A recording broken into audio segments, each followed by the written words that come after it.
PPTTC, Montessori അങ്ങനെ ഒരുപാട് courses ഇപ്പോൾ അവൈലബിൾ ആണ്. അതുപോലെ തന്നെ diploma in early childhood education and care. അപ്പോൾ ഒരു കിൻഡർഗാർട്ടൻ ടീച്ചർ ആവണമെന്ന് വിചാരിക്കുന്ന ഒരു വ്യക്തിക്ക് വളരെ കൺഫ്യൂസ്ഡ് ആൻഡ് കൺസേൺഡ് ആയിരിക്കും. ഏതിൽ പോകണം, ഏത് പോയാലാണ് എനിക്ക് നല്ലൊരു ജോബ് കിട്ടുക. അക്കോർഡിംഗ് ടു മീ ഇതെല്ലാം നല്ല കോഴ്സസ് ആണ്. All these are giving researched materials. പക്ഷേ നമ്മളുടെ നാട്ടിൽ ഏതിനാണ് സ്കോപ്പ് എന്നുള്ളത് നോക്കിയിട്ട് വേണം നമ്മൾ എപ്പോഴും ഒരു കോഴ്സ് സെലക്ട് ചെയ്യാനായിട്ട്.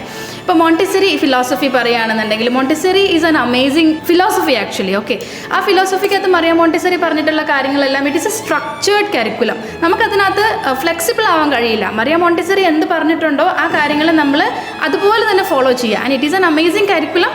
നമുക്ക് കുട്ടികളുടെ ഹാൻഡ്സ് ഓൺ ആക്ടിവിറ്റീസ്, അവരുടെ ഹോളിസ്റ്റിക് ഡെവലപ്മെൻറ്റിന് വേണ്ടുന്ന എല്ലാ കാര്യങ്ങളും അതിനകത്ത് പറയുന്നുണ്ട്. And when you come to an early childhood education diploma, അത് some more near to our NEP, നമ്മുടെ ഇപ്പോഴത്തെ നാഷണൽ എഡ്യൂക്കേഷൻ പോളിസിയായിട്ട് നമുക്ക് അലൈൻ ചെയ്യാൻ കുറച്ചും കൂടെ ഈസിയാണ്. കാരണം എന്താ വെച്ച് കഴിഞ്ഞാൽ it is flexible. Father of kindergarten Froebel നമ്മുടെ അടുത്ത് പറഞ്ഞിട്ടുള്ളത് കുറച്ച് ടീച്ചേഴ്സിന് അവരുടെ ഇഷ്ടത്തിനനുസരിച്ച് ഫ്ലെക്സിബിൾ ആയിട്ട് വർക്ക് ചെയ്യാം, but we should have A structured frame work.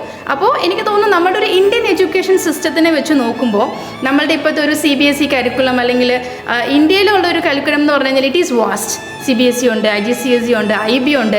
So നമ്മൾ കൊടുക്കുന്ന ഒരു ക്വാളിറ്റി ഓഫ് എഡ്യൂക്കേഷൻ എപ്പോഴും ചേഞ്ച് ചെയ്തുകൊണ്ടിരിക്കും, ഒരു പർട്ടിക്കുലർ സ്ഥാനത്ത് നിൽക്കുന്നില്ല.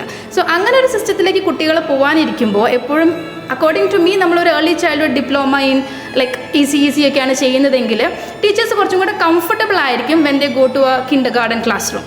ബട്ട് മോണ്ടിസറി ആണെന്നുണ്ടെങ്കിൽ we have to look to work in a Montessori atmosphere. അങ്ങനെ ട്രെയിൻ ചെയ്ത് ഇറങ്ങുന്നവർക്ക് ആ അപ്പാരറ്റൈസുകൾ യൂസ് ചെയ്യാൻ പറ്റുന്ന സ്കൂളുകൾ ഉണ്ടെങ്കിൽ it is okay for them. It is also an amazing curriculum. But unfortunately according to me എനിക്ക് തോന്നുന്നു നമ്മുടെ കേരളത്തിൽ മോണ്ടിസറി മാത്രം ഫോളോ ചെയ്യുന്ന സ്കൂളുകൾ വളരെ കുറവാണ്. പക്ഷേ മോണ്ടിസറി കോഴ്സ് ചെയ്യുന്ന ആളുകൾ ഒരുപാട് കൂടുതലാണ്. What really happens is Montessori course ചെയ്തതിന് ശേഷം ഇവരൊരു നോർമൽ CBSE സ്കൂളുകളിൽ പോയി വർക്ക് ചെയ്യാൻ അധികം ഉണ്ടാവുക. So what they learn with the materials may not be applicable in what they are doing in a classroom. So ആ ഒരു കൺസേൺ വെച്ച് ചിന്തിക്കുകയാണെന്നുണ്ടെങ്കിൽ diploma in early childhood education and care is really nice. അല്ല നിങ്ങൾക്ക് Montessori ചെയ്യാൻ തന്നെയാണ് താല്പര്യം, according to the Maria Montessori philosophy, materials use ചെയ്തിട്ടുള്ളൊരു അറ്റ്മോസ്ഫിയർ ആണ് താല്പര്യമെങ്കിൽ I suggest that you work in a school. Montessori materials വെച്ച് പഠിപ്പിക്കുന്ന ഒരു സ്കൂളിൽ തന്നെ വർക്ക് ചെയ്യാൻ ശ്രമിക്കുക. Skill age, elevate your life.